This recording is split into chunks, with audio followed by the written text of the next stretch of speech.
ఓం నమ శివాయ. జగత్తుకు తల్లిదండ్రులైన పార్వతీ పరమేశ్వరులకు నమస్కరిస్తూ వ్యాస భగవానుని దయతో మనకు అందిన పరమ పవిత్రమైన శ్రీ శివ మహాపురాణ ప్రవచన యజ్ఞంలో 18వ భాగాన్ని మనం ప్రారంభిద్దాం. ముందుగా ఒక ముఖ్య గమనిక ఏమిటంటే, ఈ పవిత్రమైన శ్రీ శివమహాపురాణంలో ఉన్నది ఉన్నట్లుగా అసలైన గ్రంథంలో ఏముందో ఖచ్చితంగా అదే విధంగా మీకు అందించాలనే సదుద్దేశంతో ఈ సిరీస్ను రూపొందిస్తున్నాము. కాబట్టి ఇందులో వచ్చే ప్రతి అంశం ఎంతో సత్యమైనది అని మీరంతా గమనించాలి. మునులందరూ ఎంతో శ్రద్ధగా వింటుండగా సూతుడు ఇలా చెప్పడం మొదలుపెట్టాడు. మునులారా, దేవతలందరూ ఆ బ్రహ్మదేవునితో తమ గోడును ఇలా మొరపెట్టుకున్నారు. ఓ లోకనాథ, మీరిచ్చిన ఆ అద్భుతమైన వరాల గర్వంతో ఆ తారకాసురుడు మమ్ములను మా పదవుల నుండి లాగేసి వీధుల పాలు చేశాడు. ఎంతో అపారమైన ఈ దుఃఖం మమ్ములను నిరంతరం పీడిస్తోంది. మేము ప్రాణభయంతో ఎక్కడికి వెళ్లినా వాడు మా కళ్ల ముందే భయంకరంగా ప్రత్యక్షమవుతున్నాడు. వాడికి రాత్రింబవళ్లు నిద్రే లేదు.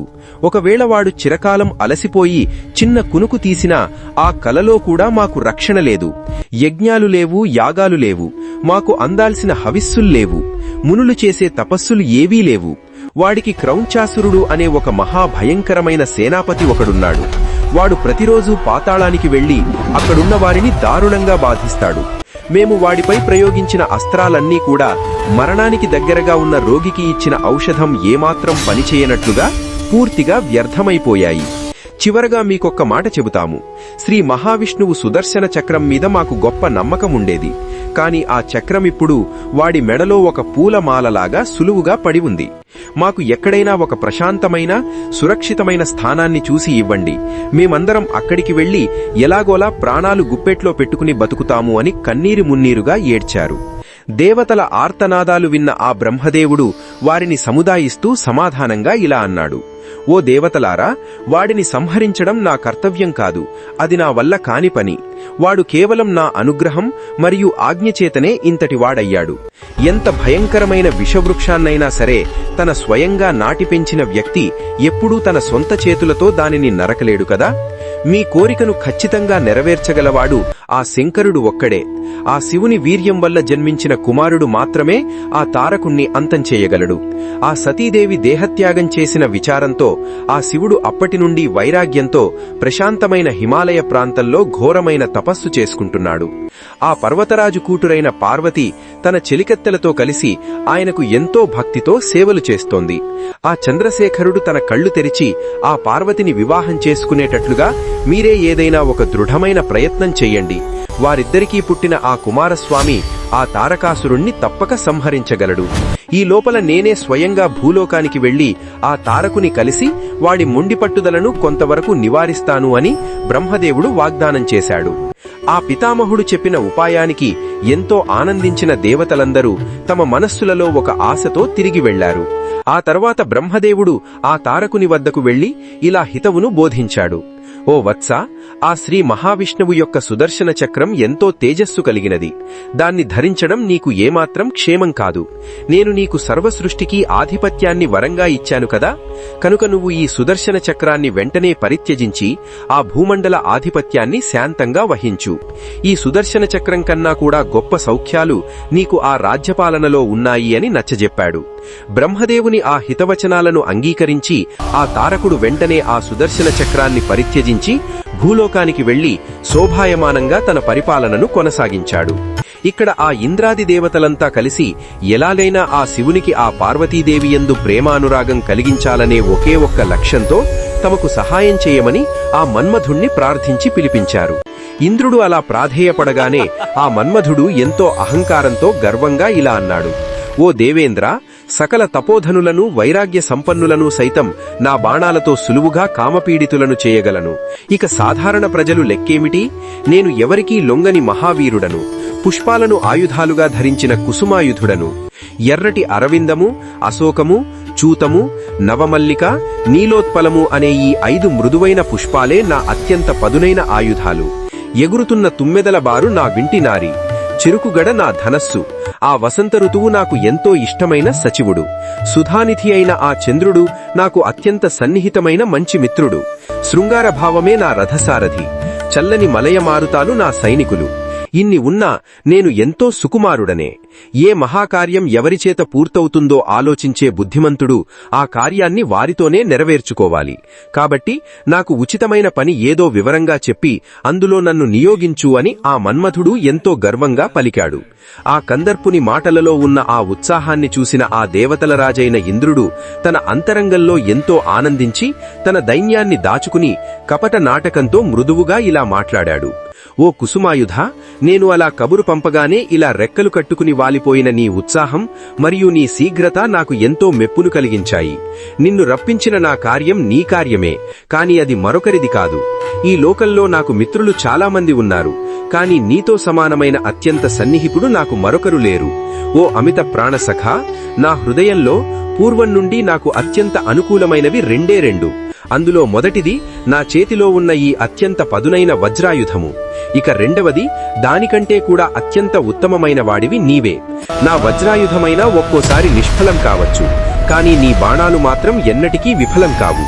నువ్వు అపజయం ఎరుగని వాడివి అని ఇంద్రుడు పొగిడాడు. ఓ మీనకేతన, ఎవరైతే తమకు హితాన్ని చేస్తారో వారికంతకంటే గొప్ప స్నేహితుడు ఈ సృష్టిలో ఇంకెవరుంటారు? ఆ తారకాసురుని దారుణమైన ప్రహారాల చేత నాకు అసఖ్యమైన దుఃఖం సంప్రాప్తమైంది.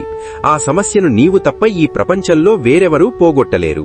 పండితులకు దుర్విజ్ఞాన కాలమందు దాతృత్వము, యుద్ధమందు శౌర్యము, ఆపదలమందు నిజమైన మైత్రి మరియు భర్త కష్టాలలో ఉన్నప్పుడు కులస్త్రీకి పాతివ్రత్యం నిగ్గుతేలుతాయి. అలాగే ఇప్పుడు నీ అసలైన శక్తికి సరైన పరీక్షాకాలం వచ్చింది. దేవతలందరికీ వచ్చిన ఈ ఘోరమైన ఆపదను నువ్వు మాత్రమే ఎలాగైనా గట్టెక్కించాలి అని వేడుకున్నాడు. ఇంద్రుని ఆ దీనమైన స్థితికి నివ్వెరపోయిన ఆ మకరధ్వజుడు రాబోయే ఆ భయంకరమైన శివమాయను ఏమాత్రం పసిగట్టలేక తన గొప్పతనాన్ని చాటుకుంటూ ఎంతో గంభీరంగా ఇలా పలికాడు. ఓ దేవేంద్ర, ఏవిటీ పేదమాటలు? నేను వీటికి సమాధానం చెప్పను. నా కార్యం పూర్తయిన తరువాత మీరే నా శక్తి ఏమిటో గుర్తించగాక. నేను ఈ అధిక ప్రసంగాలు మాని నా పనేదో చూసుకుంటాను. ఎవరి కఠినమైన తపస్సును నేను భగ్నం చెయ్యాలో చెప్పు అని తన అహంకారంతో పలికిన ఆ కందర్పుని మాటలకు అమితమైన ఆనందాన్ని పొందిన అమరేంద్రుడు, ఓ అద్భుతమైన ప్రభావం గలవాడా, ఈ దివ్యమైన కార్యం నీ చేతుల మీదుగానే నెరవేరవలసి ఉంది అని పలికి ఆ తారకాసురుని పుట్టు పూర్వోత్తరాలను మరియు ఆ పరమశివుని కఠోరమైన తపస్సును మరియు పార్వతీదేవి ప్రతిరోజూ చేసే సేవలను గురించి వివరంగా చెప్పి ఎలాగైనా ఆ నిశ్చలమైన శంకరునికి పార్వతీయందు గొప్ప ప్రేమ పుట్టేలా చేసి ఈ దేవకార్యాన్ని సఫలం చేయవలసిందిగా చేతులు జోడించి వేడుకున్నాడు. ఆ మాటలకు మన్మథుడు చిరునవ్వులు చిందిస్తూ తన పరివారంతో కలిసి ఆ శివాశ్రమానికి తరలివెళ్లాడు. అక్కడ ఆ పరమశివుని ఆశ్రమంలో ఆ మన్మథుని రాక కంటే ముందే అతని మిత్రుడైన ఆ వసంత ఋతువు తన మాయతో ఆ కారడవిలో ప్రవేశించింది. అక్కడ ఉన్న చెట్లు అన్నీ ఎంతో అందమైన చిగురు జొంపాలతో కన్నుల పండువగా మనోహరంగా మారిపోయాయి. లేతమామి చిగుర్లు మునుల మనస్సులను కట్టిపడేసేలా ఎంతో ఆకర్షణీయంగా ఉన్నాయి. అశోక వృక్షాలు అన్నీ గొప్ప సుగంధాన్ని నలుదిక్కులా వెదజల్లుతున్నాయి. ఆ అకాల వసంతాగమనాన్ని ఎల్లడలా చాటుతూ కోకిలలు అన్నీ ఎంతో మధురంగా కలకలరావాలను చేస్తున్నాయి. ప్రశాంతంగా ఉన్న ఆ పవిత్రమైన సరస్సులు అన్నీ ఎర్రటి తామరపూల సమూహాలతో శోభాయమానంగా నేత్రపర్వంగా మారిపోయాయి. మకరందాన్ని ఆస్వాదిస్తూ తుమ్మెదలు అన్నీ కమ్మగా గానం చేస్తున్నాయి. ఆకాశం నుండి ఆ అడవి మీద పడుతున్న వెండి జలతారులాంటి వెన్నెల దారాలతో ఆ వసంతం ప్రియులకు మరియు ప్రియురాళ్లకు మధ్య గొప్ప దూతకార్యాన్ని నిర్వహిస్తున్నట్లుగా ఉంది. కామదేవుని రాకతో ఆ అరణ్యమంతా ఒక అందమైన రాజమందిరంలో వెలుగుతున్న కర్పూర దీపంలాగా కలకలలాడిపోతూ కనిపించింది. అందమైన మంచు బిందువులతో నిండిన ఆ ఆశ్రమ ప్రాంతం అప్పుడే పుట్టిన ఆ వసంత శోభతో దివ్యోత్సాహాన్ని నింపుకుంది. మందాకినీ నదీ జలాలలో పడిన వెన్నెల వెలుగులు ప్రవాహ రూపంలో ఆ అడవికంతా మత్తును మోసుకొస్తున్నట్లుగా ఆకాశగంగ అద్భుతంగా ప్రవహించింది. ఆ తపోవనమంతా కూడా విరహంతో ఉన్న ఒక నాయికలాగా నిరంతరం వేగిపోతున్నట్లుగా మారిపోయింది. కఠినమైన నియమాలతో తపస్సు చేసుకునే మునుల బుద్ధి కూడా ఆ మాయ వల్ల చలించిపోయింది. అకాలంలో వచ్చిన ఈ వసంతాన్ని చూసి ఆ శివప్రభువు సైతం ఆశ్చర్యపోయి తిరిగి తన సమాధి స్థితిలో నిమగ్నమయ్యాడు. అదే అదునుగా ఆ కుసుమాయుధుడు తన చేతిలో ఉన్న అరవిందము మరియు అశోకము అనే రెండు భయంకరమైన పుష్పబాణాలను ఆ పరమశివునిపైకి ప్రయోగించాడు. కాని ఆ బాణాలు ఆ యోగీశ్వరుని మనస్సులో ఎలాంటి సంతోషాన్ని గాని ఎలాంటి కోరికను గాని రగిలించలేక పూర్తిగా నిష్ఫలమైపోయాయి. అప్పుడు ఆ మన్మధుడు ఏమాత్రం వెనక్కి తగ్గకుండా గొప్ప మోహాన్ని పుట్టించే మహాభయంకరమైన మోహన బాణాన్ని తన చెరకుధనస్సుకు సంధించి తన భార్య రతీదేవికి ఎడమవైపుగా నిలబడి ఆ శంకరుని వైపు అత్యంత కసిగా ప్రయోగించాడు. ఆ మోహన శరప్రయోగానికి సకల జనులు గొప్ప మోహ విభ్రాంతులైపోయారు. కాని ఆ వృషభధ్వజుని మనస్సులో మాత్రం ఏ చిన్న వికారాన్ని కూడా అతడు కనుగొనలేక లోలోపల ఎంతో భయపడిపోయాడు. సరిగ్గా అదే సమయంలో ఆ గిరిజాదేవి తన సఖీజనాలతో కలిసి పవిత్రమైన పూజాద్రవ్యాలతో ఆ శంకరుణ్ణి సమీపించింది. ఆమె అప్పుడే స్నానం చేసి అద్భుతమైన సౌందర్యంతో వర్ణింపశక్యం కాని విధంగా మెరిసిపోతూ ఉంది. నానా విధమైన అందమైన పుష్ప సమూహాలతో ఆ దేవి ఒక కదిలే పూలరథంలాగా అక్కడ దర్శనమిచ్చింది. అప్పటి వరకు నిశ్చలంగా ఉన్న ఆ సముద్రంలాగా, గర్జనలు లేని నీల మేఘంలాగా ధ్యాననిష్టలో ఉన్న ఆ చంద్రశేఖరుడు మెల్లగా తన ధ్యానాన్ని వీడి సూర్యుని కిరణాలు సోకగానే వికసించే కమలంలాగా తన కన్నులు తెరిచి ఆమె వైపు చూశాడు. అదే సరైన సమయం కోసం ఆతృతగా ఎదురుచూస్తున్న ఆ మదనుడు వెంటనే ఆ పార్వతీ సౌందర్యాన్ని చూసి చలించిపోయేలా తన అత్యంత పదునైన అరవిందమనే పుష్పబాణాన్ని ఆ పరమశివుని గుండెల వైపు నేరుగా ప్రయోగించాడు. కనులు తెరిచిన ఆ గంగాధరుని ఎదుట ఆ హిమగిరి రాజకుమారి, ఆ జగన్మాత, ఆ పార్వతీదేవి అద్భుతంగా నిలబడి ఉంది. సన్నని నడుముతో అందమైన రంగులు కెంపు రంగు పట్టుచీర కట్టుకొని తన కురులలో పూలగుత్తులను, లేత చిగుర్లను అద్భుతమైన అలంకారాలుగా ధరించి నడిచి వస్తున్న ఒక పచ్చని లతలాగా ఆమె ఉంది. ఆమె మొలనూలుగా నడుముకు అలంకరించుకున్న కేసర పుష్ప దామం మాటిమాటికి జారిపోతుంటే ఆమె తన అందమైన పద్మాల్లాంటి చేతులతో దానిని నాజూకుగా సవరించుకొంటోంది. పద్మంలాంటి ఆమె ముఖం చుట్టూ మకరందం కోసం తిరుగుతున్న తుమ్మెదలను ఆమె చేతిలోని లీలాకమలంతో మృదువుగా అదలిస్తూ ఉంది. కనులు తెరిచి ఉన్న ఆ శంకరుణ్ణి చూసి పార్వతి ఎంతో భయభక్తులతో అప్పుడే గోరువెచ్చగా కోసుకొచ్చిన కుసుమాలను ఆమె దోసిలి నిండా నింపుకుని ఎంతో భయంతో వణుకుతూ ఆ చెమర్చిన చేతులతో ఆ పరమేశ్వరుని పవిత్రమైన పాదాలకు ఆ పూలను సమర్పించి సాష్టాంగ నమస్కారం చేసింది. ఆమె చెవికి అందంగా అలంకరించుకున్న సంపంగి మొగ్గ జారి కింద పడేలాగా ఆమె ఎంతో భక్తితో ఆ అంధకారాతికి శిరస్సు వంచి ప్రణామం చేసింది. భక్తి అనే దీపాలకు వికసింపజేసేలా ఉన్న ఎంతో అందమైన పద్మమాలను ఆమె చేతులు వణుకుతుండగా ఆ శిఖిమోహికి భక్తితో సమర్పించింది. ఆమె ఎంతో ఆదరంగా అందించిన ఆ పద్మమాలను ఆ శ్రీకంఠుడు తన చేతులతో అందుకున్నాడు. అదే సమయంలో ఆ పుష్పబాణాన్ని మన్మధుడు ఏమాత్రం జంకకుండా మళ్లీ శివుని గుండెల వైపు ప్రయోగించాడు. ఎర్రటి దొండపండులాంటి పెదవులు ఉన్న చంద్రునిలాంటి ముఖం ఉన్న అత్యంత అందమైన ఆ పార్వతీదేవి ముఖాన్ని ఆ శంకరుడు తదేక దీక్షతో చూశాడు. ఆ శివుని హృదయంలో ఒక చిన్న తరంగంలాగా అనురాగం వెల్లివిరిచి ఆమె ముఖ సౌందర్యాన్ని చూడాలి అన్న కాంక్షతో ఆయన మనస్సులో చిత్తవికారం కలిగింది. ఆ విధంగా తన ఇంద్రియాలలో కలిగిన గొప్ప క్షోభను ఆ మహాశివుడు వెంటనే గ్రహించి తన మనస్సును బలవత్కారంగా అదుపు చేసుకుని ఈ అకారణ చిత్తచాంచల్యానికి కారణం ఏమిటా అని కోపంతో చుట్టుపక్కల ఉన్న దిక్కులన్నింటినీ కన్నెర్రజేసి పరికించి చూడగా అక్కడ ఒక చెట్టు చాటున గర్వంతో విర్రవీగుతూ ఏమాత్రం భయం లేకుండా తన ధనస్సును ఎక్కుపెట్టి ఉన్న ఆ కుసుమాయుధుడు ఆయన కంటపడ్డాడు. కుడికాలు ముందు వంచి ఎడమవైపుగా నిలబడి మరో బాణాన్ని ప్రయోగించడానికి సిద్ధంగా ఉన్న ఆ కుసుమాచరుణ్ణి చూసి ఆ విరూపాక్షుడు అత్యంత తీవ్రమైన కోపంతో తన కనుబొమ్మలు ముడిచాడు. మరుక్షణమే ఆ లలాటేక్షుని నుదుటి మీద ఉన్న మూడవ కన్ను ఒక్కసారిగా తెరుచుకొని అందులో నుండి అతి భయంకరమైన సముజ్వలమైన జ్వాలలతో కూడిన ఫాలాగ్ని ఒక్కసారిగా ఉవ్వెత్తున ఎగిసిపరి సకల భువనాలు హాహాకారాలు చేస్తుండగా ఆ మన్మధుణ్ణి వాడి చేతిలో ఉన్న ధనస్సు, బాణాలు మరియు అమ్ముల పొదతో సహా క్షణకాలంలో నిలువున భస్మం చేసి బూడిద కుప్పగా మార్చేసింది. ఆ అకస్మాత్ భీభత్సాన్ని చూసి దేవతలందరూ ఏడుస్తూ తీవ్రమైన దుఃఖంలో మునిగిపోయారు. తన కళ్ల ముందే జరిగిన ఆ దారుణానికి ఆ పార్వతీదేవి ముఖం పాలిపోయి గొప్ప భయంతో మరియు తీవ్రమైన మనోవైకల్యంతో వణుకుతూ తన చెలికత్తెలతో కలిసి పరుగు పరుగున తన ఇంటికి వెళ్లిపోయింది. తన కళ్ల ముందే తన భర్త బూడిద కుప్పగా మారిపోవడం చూసిన ఆ రతీదేవి అక్కడే నేలకూలి కన్నీరు మున్నీరుగా ఆక్రోశిస్తూ తన భర్త ప్రాణాలు తీసిన ఆ దేవతలను పరుషమైన మాటలతో నిందించింది. ఆమె తీరని దుఃఖాన్ని చూసి ఆ అరణ్యమంతా కూడా కన్నీటు పెట్టుకుంది. జరగబోయే భవిష్యత్తును ముందుగానే ఎరిగిన ఆ దేవేంద్రుడు ఆమె దగ్గరకు వెళ్లి ఏడుస్తున్న ఆమెను ఎంతో మృదువుగా ఇలా అనునయించాడు. ఓ రతీదేవి, దయచేసి ఏడవకు. భవిష్యత్తులో నీకు తప్పక గొప్ప శుభం కలుగుతుంది. నీ భర్త తన కోసం తాను ప్రాణాలు కోల్పోలేదు, దేవకార్యం కోసం తన ప్రాణాలను త్యాగం చేశాడు. కాబట్టి నువ్వు శోకించవద్దు. నీవు ఇక్కడ పడి ఉన్న నీ భర్త భస్మాన్ని కొద్దిగా తీసుకొని ఎంతో శ్రద్ధగా భద్రపరుచుకో. ఆ కరుణామయుడైన శంకరుడు త్వరలోనే నీ భర్తను తిరిగి బ్రతికించి పునర్జీవితుణ్ణి చేయగలడు. ఈ సృష్టిలో జీవులకు ఏ సుఖమైనా దుఃఖమైనా ఎవరూ ఇవ్వరు. అందరూ వారు చేసిన కర్మఫలాన్ని మాత్రమే అనుభవిస్తారు. అంతేకాని నువ్వు వృధాగా దేవతలను నిందించడం వల్ల ఎలాంటి ప్రయోజనం లేదు అని ఆమెను ఓదార్చాడు. ఆ రతీదేవిని అలా శాంతపరిచిన తర్వాత ఆ అమరేంద్రుడు మిగతా దేవతలతో కలిసి భయంతో వణుకుతూ ఆ రుద్రుని వద్దకు వెళ్లి సాష్టాంగపడి ఇలా ప్రార్థించాడు. ఓ భగవాన్ శంకర, మీరు శరణు కోరిన వారిని కరుణించే శరణాగత వత్సలురు కాబట్టి నిస్సహాయులమైన మేము మిమ్మల్ని శరణు వేడుకుంటున్నాము. ఆ మన్మధుడు అహంకారి అయినా వాడు మీ తపస్సును భగ్నం చేయడంలో వాడి సొంత స్వార్థం ఏమీ లేదు. లోకాలను పీడిస్తున్న ఆ తారకాసురుని చేత చిత్రహింసలు అనుభవిస్తున్న దేవతలందరూ తమ స్వార్థం కోసం వాడి చేత ఈ కార్యాన్ని బలవంతంగా చేయించారు. మీరిప్పుడు ఆ మన్మధుణ్ణి సంహరించడం ద్వారా మమ్మల్నందర్నీ సంహరించినట్లే అవుతుంది. ఈ లోకంలో ప్రేమను పుట్టించే ఆ కాముడు నశిస్తే ఇకపై ఈ సృష్టి కార్యం ఎలా కొనసాగుతుంది మీరే చెప్పండి.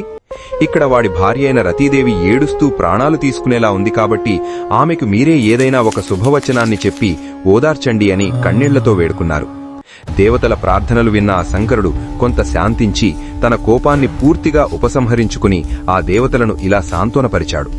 ఓ అమరులారా, గొప్ప ఋషులారా, మీరు ఏడవకండి. జరిగిందేదో జరిగిపోయింది, దాన్ని ఎవ్వరూ మార్చలేరు. కాని రాబోయే ద్వాపరయుగంలో శ్రీమహావిష్ణువు కృష్ణుడై అవతరించి రుక్మిణీదేవి యందు ప్రద్యుమ్నుడు అనే ఒక అందమైన కుమారుణ్ణి కంటాడు. ఈ మన్మధుడై అప్పుడు ఆ ప్రద్యుమ్నుడై అవతరించి తన శరీరాన్ని తిరిగి పొందుతాడు.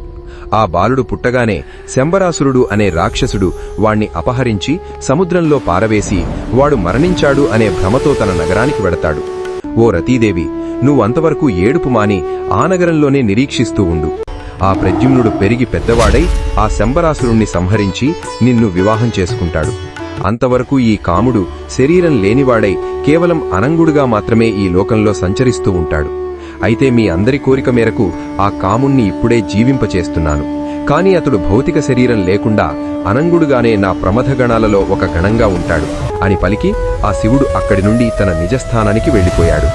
మునులారా, ఆ తర్వాత ఆ శివుని మూడవ కన్ను నుండి పుట్టిన ఆ మహాభయంకరమైన పాలాగ్ని ఆ మన్మధుణ్ణి దహించిన తర్వాత కూడా శాంతించకుండా మరొక ప్రయోజనం ఏదీ లేనిదై ఈ ముల్లోకాలను దహించడం మొదలుపెట్టింది. ఆ అగ్నివేడికి తాళలేక ప్రాణులన్నీ బ్రహ్మదేవుణ్ణి శరణువేడగా ఆయన వెంటనే ఆ శంకరుణ్ణి మనస్సులో స్మరించి తన గొప్ప శక్తితో ఆ అగ్నిని ముందుకు వెళ్లకుండా అక్కడే స్తంభింపజేశాడు. బ్రహ్మ ఆ మంటలను సౌమ్యమైన జ్వాలలను వెదజల్లే ముఖంగల ఒక అందమైన పడవగా మార్చివేసి దానిని తీసుకుని సముద్రుని దగ్గరకు వెళ్లాడు. ఆ బ్రహ్మ రాకను చూసిన సముద్రుడు వెంటనే ఒక అద్భుతమైన పురుషరూపాన్ని ధరించి పైకి వచ్చి చేతులు జోడించి నమస్కరించి ఆ బ్రహ్మను స్తుతించి, దేవా, నా ద్వారా నేను నెరవేర్చగల కార్యమేమిటో సెలవివ్వండి అని కోరగా లోక కళ్యాణాన్ని కోరి బ్రహ్మగారు ఇలా అన్నాడు. ఓ సముద్రుడా, నేను తెచ్చిన ఈ బడబాగ్నిని రాబోయే ప్రళయకాలం వరకు నువ్వు నీ గర్భంలో భద్రంగా ధరించు. ఆ ప్రళయకాలం వచ్చినప్పుడు నేనే స్వయంగా వచ్చి ఇక్కడే నివసిస్తాను. అప్పుడు నువ్వు ఈ భయంకరమైన శంకర లలాటాగ్నిని నీ గర్భం నుండి స్వేచ్ఛగా విడిచిపెట్టు. ఇది ఎప్పుడూ తన నోట్లోంచి మహాభయంకరమైన నిప్పులు కక్కుతూనే ఉంటుంది. కాబట్టి ఈ అగ్నికి నీలో ఉన్న అపారమైన జలాలే నిత్యం భోజనం కాగలవు. ఇది నీ గర్భంలోకి మరీ లోతుకు వెళ్లకుండా నువ్వే స్వయంగా జాగ్రత్త వహించు. ఎందుకంటే ఇది నీ జలాలను మాత్రమే దహించి శాంతించగలదు అని బ్రహ్మగారు అతనికి హెచ్చరిక చేసి ఆ అగ్నిగుర్రాన్ని ఆ సముద్రునకు అప్పగించి తానక్కడి నుండి అంతర్ధానమయ్యాడు. ఆ ముప్పు తప్పినందుకు లోకాలన్నీ ఎంతో ఆనందంతో ఊపిరి పీల్చుకున్నాయి. అటుపక్క ఆ సూతమహర్షి ఆ తదనంతర వృత్తాంతాన్ని మునులకు ఇలా వివరంగా చెబుతున్నాడు. గొప్ప మహాధ్వనితో ఉవ్వెత్తున ఎగిసిపడిన ఆ శివుని పాలాగ్ని కీలలను చూసి తీవ్రంగా భయపడిపోయిన ఆ పార్వతీదేవి పరుగుపరుగున తన ఇంటికి వెళ్లి భయంతో తన తల్లిదండ్రుల ఒడిలో తలపెట్టుకుని గట్టిగా వణుకుతూ దుఃఖించింది. మన్మధుణ్ణి బూడిద చేసిన ఆ మంటల నుండి తానెలాగోలా బతికి పునర్జన్మను పొందినట్లుగా ఆమె భావించింది. ఆ శివుని మీద ఉన్న అపారమైన ప్రేమచేత ఆమెకు ఇంట్లో ఎక్కడా క్షణం కూడా సుఖం కలగలేదు, నిద్ర పట్టలేదు. ఆ పరమేశ్వరుని కోపానికి గురైన తన దురదృష్టాన్ని తలచుకుని తానే నిందించుకుంటూ కుమిలిపోయింది. ఆ తల్లిదండ్రులు మరియు చెలికత్తెరు ఎంతగా ఓదార్చినా కూడా ఆమెకు ఏమాత్రం దుఃఖం ఉపశమనం కలగలేదు. సరిగదా ఆ విరహవేదన రోజురోజుకు క్షణక్షణం అధికం కాజొచ్చింది. అలా ఒక రోజున త్రిలోక సంచారం చేస్తూ నారద మహర్షి వారి భవనానికి వచ్చాడు.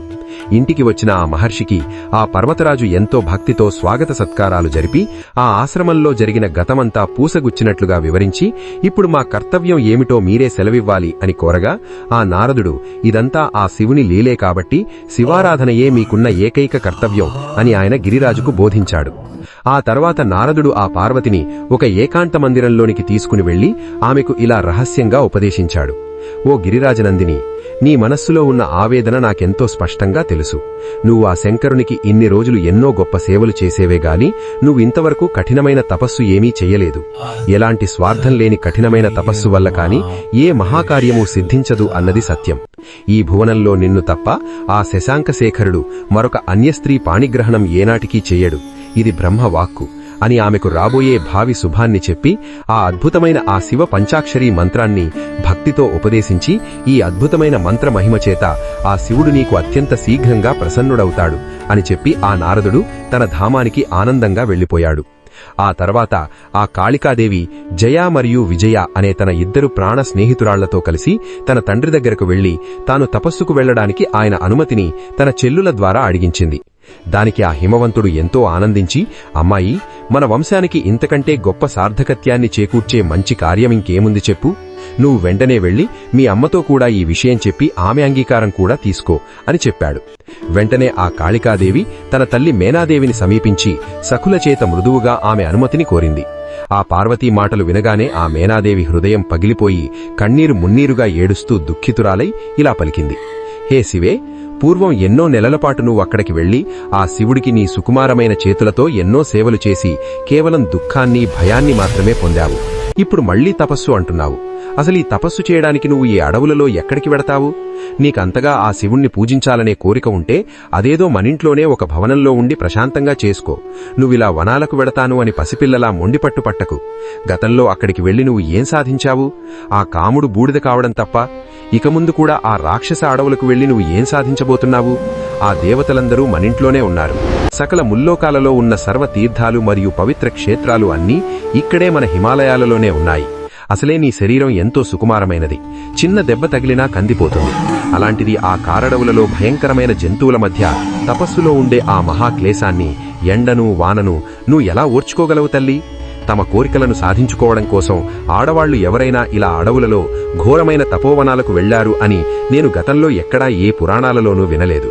కనుక నువ్వు ఈ ఇల్లు కదలకు, ఇక్కడే ఉండు అని ఆమె ఎంతో బ్రతిమాలింది.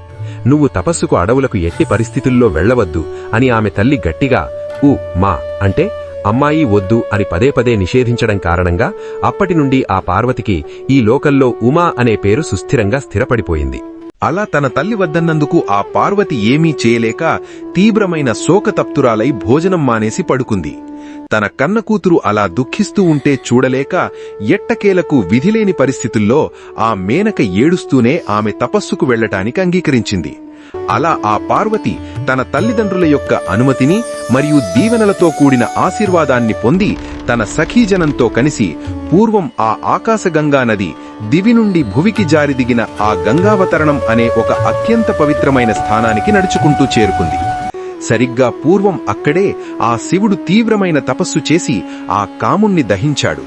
ఆమె అక్కడికి చేరుకున్న వెంటనే తన వంటి మీద ఉన్న తనకి ఎంతో ఇష్టమైన కెంపు రంగు చీనాంబరాలను మరియు ఆభరణాలను అన్నింటినీ అక్కడే శాశ్వతంగా విసర్జించి ఎంతో కఠినమైన నారచీరలను మాత్రమే ధరించి జడలు కట్టిన కురులతో మౌంజీబంధంతో ఒక గొప్ప తపస్వినిలా శోభిల్లింది. ఆ గంగావతరణ శిఖర ప్రాంతానికి వచ్చిన వెంటనే గతంలో ఆ శివుణ్ణి చూసిన ఆ అందమైన జ్ఞాపకాలన్నీ ఆమెకు వరుసగా గుర్తుకురాగా హా హరా అంటూ ఆ శివుణ్ణి విరహంతో చింతాశోకతప్తురాలైంది. ఆ తరువాత తన మనస్సును బలంగా దృఢపరుచుకుని ధైర్యాన్ని వహించి కఠినమైన తపోదీక్షలో పద్మాసనం వేసుకుని కూర్చుంది. ఆ గౌరి అంతటి కఠినమైన తపస్సు ఆ ప్రదేశంలో చేసిన కారణంగా అప్పటి నుండి ఆ శిఖరానికి గౌరీ శిఖరం అనే ఒక పవిత్రమైన పేరు శాశ్వతంగా ఉండిపోయింది. ఆమె తన తపస్సు యొక్క కాలాన్ని లెక్క పెట్టుకోవడం కొరకు అక్కడ ఎంతో సుందరమైన మరియు పవిత్రమైన ఫలవృక్షాలను తన చేతులతో స్వయంగా నాటింది. ముందుగా ఆ భూమిని అంతటినీ గోమయంతో శుద్ధి చేసి ఒక పవిత్రమైన వేదికను నిర్మించి గొప్ప గొప్ప మునులకు కూడా ఏమాత్రం సాధ్యం కాని అతి భయంకరమైన దుష్కరమైన తపస్సును ఆమె చేయడం ప్రారంభించింది. మండు వేసవికాలంలో 4 వైపులా అగ్నిజ్వాలలు రగులుతో ఉండగా పంచాగ్ని మధ్యలో కూర్చుని తపస్సు చేసింది. కుంభవృష్టి కురుస్తున్న వానకాలంలో ఆ వర్షం తన శరీరాన్ని తడుపుతూ ఉండగా అలాగే కదలకుండా కూర్చుంది. ఎముకలు కొరికే చలికాలంలో గడ్డకట్టే నీళ్లల్లో మెడలోతు వరకు మునిగి నిలబడి ఎంతో ఘోరంగా తపస్సు చేసింది. ఈ విధంగా ఆ నారదుడు ఉపదేశించిన పంచాక్షరీ మంత్ర జప పరాయణురాలై ఆ శివుని రూపాన్ని మనస్సులో ఎల్లప్పుడూ ధ్యానించింది. ఆమె ప్రతిదినమూ తాను నాటిన ఆ అందమైన శుభవృక్షాలకు తన చేతులతోనే కుండలతో నీళ్లు తెచ్చి జలసేచనం చేసేది. తనను చూడటానికి వస్తున్న మునులకు ఎంతో ఆనందంగా ఎదురెళ్లి స్వాగత సత్కారాలనిచ్చేది. ఆ దేవి ముందు ముందు కేవలం పండి కింద పడిన ఫలాలను మాత్రమే భుజించేది. ఆ తరువాత రాలిన పత్రాలను అంటే ఆకులను మాత్రమే భుజించి తపస్సు చేసింది. అలా సంవత్సరాల కాలం గడవగా ఆ ఎండు ఆకులను తినడం కూడా పూర్తిగా విసర్జించింది. అలా ఆకులను సైతం భుజించడం విడనాడి ప్రాణవాయువుతో బతికింది కనుక అప్పటి నుండి దేవతలు ఆమెను ఎంతో భక్తితో అపర్ణ అని కీర్తిస్తూ నామకరణం చేశారు. ఆహారం నీళ్లు లేకుండా పూర్తిగా నిరాహారయై కేవలం ఒంటికాలిపైన ఏకపాద స్థితయై మహాఘోరమైన తపస్సు చేసింది. ఎంతో అందంగా ఉండే ఆమె శిరోజాలు అన్నీ జడలు కట్టిపోయాయి. పూర్వం ఏ స్థానంలో అయితే ఆ పరమశివుడు 10,000 సంవత్సరాల పాటు కఠోరమైన తపస్సు చేశాడో సరిగ్గా అదే పవిత్రమైన స్థానంలో ఆ పార్వతి ఏకంగా 3,000 సంవత్సరాల పాటు మహాతపస్సు చేసింది. అయినా కూడా ఆమెకు ఆ శివానుగ్రహం ఏమాత్రం లభించలేదు. ఆ విధంగా ఎన్నో ఏళ్లు గడిచిన ఒక రోజున ఆ పార్వతి తన మనస్సులో దుఃఖిస్తూ ఇలా తలపోసింది. ఓ శంకరా, నీకోసం నేను ఇన్ని వేల సంవత్సరాలుగా ఆహారం మాని శరీరాన్ని శుష్కింపజేసుకుని ఇంత ఘోరమైన తపస్సు చేస్తున్నా కూడా నీకు ఇంతవరకు నాపై ఎలాంటి అనుగ్రహం కలగలేదా? అందరిలో ఉండే ఆత్మరూపుడవు మరియు సకల చరాచర జగత్తుకు సర్వసాక్షివియగు నీ ఈ స్వచ్ఛమైన అంతరంగం, నా మనస్సులో ఉన్న ప్రేమ ఏమాత్రం తెలియదా ఏమిటి? నేను ఈ ప్రాపంచికమైన సర్వకామనలను విడిచిపెట్టి స్వచ్ఛంగా ఆ వృషభధ్వజుని యందు మాత్రమే పూర్తిగా అనురక్తురాలనైనచో ఆ కరుణామయుడైన శంభుడు నన్ను తప్పక అనుగ్రహించుగాక. ఒకవేళ నేను ఆ గురువు ఉపదేశించిన పంచాక్షర మంత్రాన్ని త్రికరణ శుద్ధిగా విధి విధానంగా అత్యంత భక్తితో జపించిన పరమదాసురాలనైనచో ఆ కైలాసనాథుడైన శంకరుడు నాకు త్వరలోనే ప్రసన్నుడగుగాక అని తన మనస్సులో దృఢంగా తలపోసి తనలో ఉన్న ఏ చిన్న వికారమైనా సరే నశించేలా నిర్వికారిణియై వర్ణింపశక్యం కాని అత్యుగ్రమైన తపస్సును చేసింది. ఆ జగన్మాత చేస్తున్న ఆ కఠోరమైన తపస్సుకు ముల్లోకాలలో ఉన్న దేవతలు మరియు మహమునులందరూ ఎంతో ఆశ్చర్యపోయారు. ఆమె సందర్శనం మాత్రం చేతనే మా జన్మలు ధన్యులమైనాయి అని అందరూ ఎంతో ఆనందపడ్డారు. మహాత్ములను మరియు ధర్మ మార్గంలో ఉన్న వృద్ధులను దర్శించి నమస్కరించడం శ్రేయోదాయకమని కదా పెద్దల వాక్కు. అందుకే సకల మునులు అందరూ స్వయంగా కదిలివచ్చి ఆ కఠిన తపస్విని అయిన ఆమెను దర్శించి ఎంతో హర్షమానసులయ్యేవారు. ఆమె గొప్ప తపో ప్రభావం వలన ఆ అడవిలో ఉన్న క్రూర మృగాలు, సింహాలు, పులులు, ఏనుగులు సైతం తమ పరస్పర వైరాన్ని, కోపాన్ని పూర్తిగా విడిచిపెట్టి ఎంతో స్నేహంగా, ప్రశాంతంగా కలిసిమెలిసి సంచరించేవి. అక్కడ జంతువులు తినడానికి పచ్చని తృణం సమృద్ధిగా పెరిగింది. ఆమె నాటిన ఫలవృక్షాలు అన్నీ ఎంతో విస్తారంగా కమ్మని పండ్లను కాచాయి. పువ్వులు అన్నీ ఆకాశంలో మెరిసే తారకలను మించి అందంగా విరిశాయి. ఆ విధంగా ఆమె చేసిన ఘోరమైన తపస్సిద్ధికి ఆ వనదేవతలు అందరూ ఎంతో మురిసిపోయారు. ఇక్కడితో శ్రీ శివమహాపురాణంలో అద్భుతమైన ఈ ఎపిసోడు పూర్తయినది. శ్రీ సాంబ సదాశివార్పణమస్తు. ఆ శంకరుని అద్భుతమైన లీలలు తరువాతి ఎపిసోడ్లో తెలుసుకుందాం. ఈ వీడియో కనుక మీకు నచ్చినట్లయితే వెంటనే లైక్ బటన్ నొక్కండి. అలాగే కామెంట్స్ పక్కనే ఉన్న హైప్ బటన్ను కూడా గట్టిగా నొక్కి మన నాని ఎపిక్స్ ఛానల్కు మీ అద్భుతమైన సపోర్ట్ ఇవ్వండి.